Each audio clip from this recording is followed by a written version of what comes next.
release of Prince of Persia: The Forgotten Sands may coincide with the upcoming Disney picture, but don't expect a movie tie-in. After his Technicolor identity crisis in 2008, the prince is back in a form closer to tradition. The result hews close to what you'd expect. Is this enough? In 2010. You ask as if I were a ruffian, a wanderer with no place in this palace.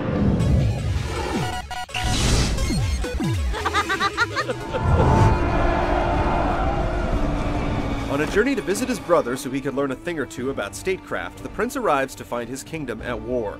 He takes the discovery in stride, whipping out his scimitar and traipsing across the besieged palace's crumbling walls a second after saying hello. Of course, it turns out the invasion is the least of the Brother Malik's worries. Before long, another formidable player emerges, a deranged genie named Ratosh who's been roused from a long slumber, hungry for retribution. He summons an army of crazy sand monsters who lay waste to the palace. Before too long, it becomes clear that the prince also has to contend with his ambitious brother, who starts to froth at the mouth with all that genie power dangling before him. The story is utterly predictable, but it's good for a few smart-ass quips from the prince before they get too tiresome. Once the ravishing Queen Razia becomes more of a constant presence, they go into overdrive. Razia? That's usually not a good sign. Overall, don't expect much from this story apart from an impetus to propel you into some harrowing acrobatic platforming sequences. How do you know that? It's complicated, but I think it will work.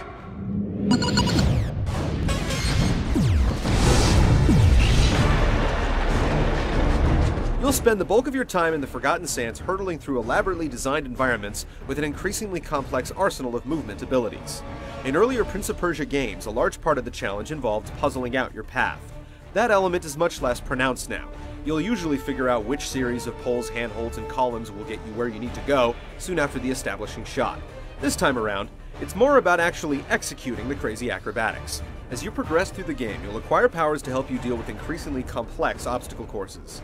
Early on, you get the ability to freeze water in place, turning waterfalls into scalable walls and spouts into columns and flagpoles. Further on, you gain the power to cause insubstantial surfaces to materialize, though only one at a time, which leads to terrifying games of leapfrog. Late in the game, the platforming sequences begin to incorporate both of these abilities, and when they're at their most complex, they can be quite demanding. Bookending, the acrobatic sequences are large-scale melees that at times feel more like Dynasty Warriors than Prince of Persia. The prince may not have completely lost his aerialist flair, but this is certainly the most plodding you've ever seen him. It almost feels like the hordes of enemies are there to merely drop experience orbs so you can fuel your power acquisition. For what it's worth, some of the special abilities you can get are quite cool and dramatic once they're fully powered up. Traps and puzzles are there to pace out your journey through the sprawling palace, the former forcing you to flex your acrobatic muscles in between the longer platforming sequences, and the latter introducing low-key moments of respite. There's only one puzzle in the game that we'd qualify as a genuine tedious time waster. After stumbling across that first set of codependent levers, we assumed the game would be full of them. Thankfully, we were wrong. How are you doing with the gates? I've got the gears unlocked. There are actually some really interesting puzzles that test your reflexes, as well as your noodle. There are survival and time trial modes that you can play through after you've completed the relatively brief single-player scenario. They don't offer much in terms of variety. Survival times you as you battle waves of enemies, while time trial mode challenges you to clear a horde before the clock elapses. But they do let you earn experience after you've completed the game, if you're into that.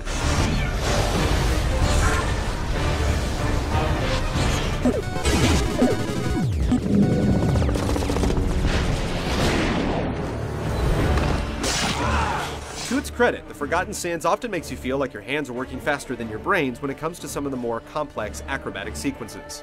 Once you're well into the game, you'll be confronted with platforming segments that require super precise timing as they incorporate all the powers and tricks you've learned.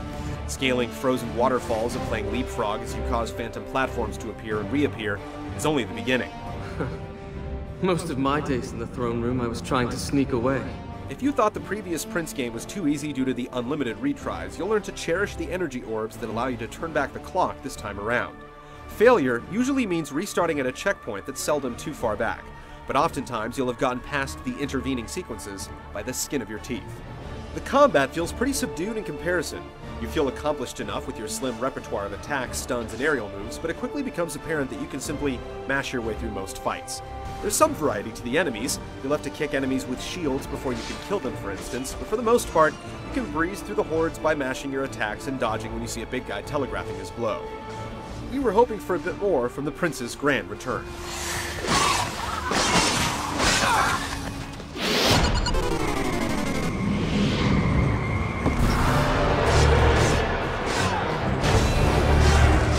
If you can get past the prince's odd-looking face, not to mention his bafflingly fastidious facial hair, you'll find yourself suitably immersed in his world. The environments have a tendency to feel a little monotonous due to rehashed color palettes, though things get a bit more visually interesting once you get into the later levels. The voice work is decent, the prince is as smug and cocky as you'd expect, and Ratosh is believably otherworldly and demonic. Overall, the presentation has its stirring cinematic moments, but the minute-to-minute stuff won't make too strong an impression. We are not so short-lived as humans, or so quick to forget things of vital importance.